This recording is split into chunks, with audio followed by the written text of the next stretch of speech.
Jesi bos, jesi hačija, ajmo i klanci.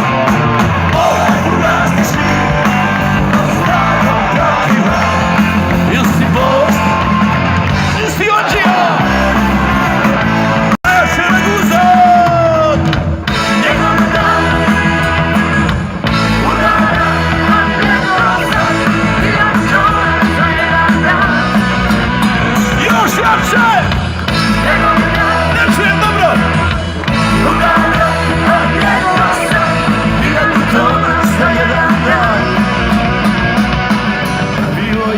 Dobro vije, te na istok, te malo na more.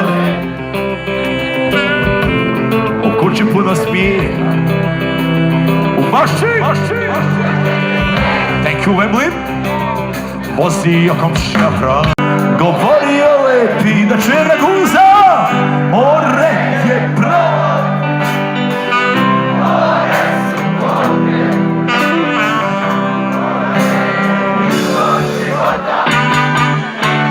Je li tako, Moke je još doda i to da se strankinje praskaju pravo i da je u zaostrogu kampu oča svaku noć drugu je bavo piša. Sve jahte parkirane, malo vidi upoljača 6, pa jebemo Tito. Ajmo malo jebi ga, potrudimo se, treba nam je, znaš, rasvita, nije to sve neki megloman, ali to ipak jedna dramatika koja mora da se ispoštuje.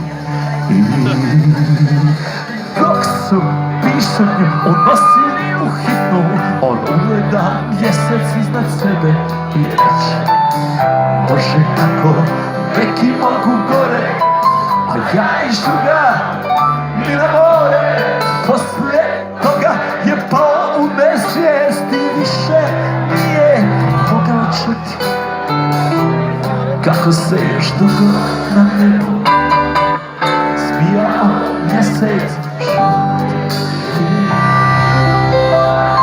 šanje.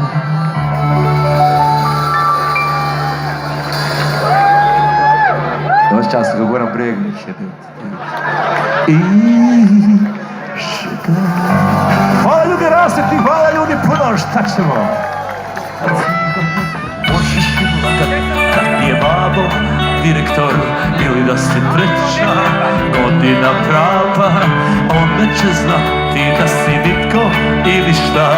Običan olju skuševa i opet ćeš te turati uz medicinu, da iskrivljenoj česmi oprećeš lice, sjest na tločnik, zapali cigar i gledati na drugu stranu, da čuje s one strane ulice stanuju djevojčice koje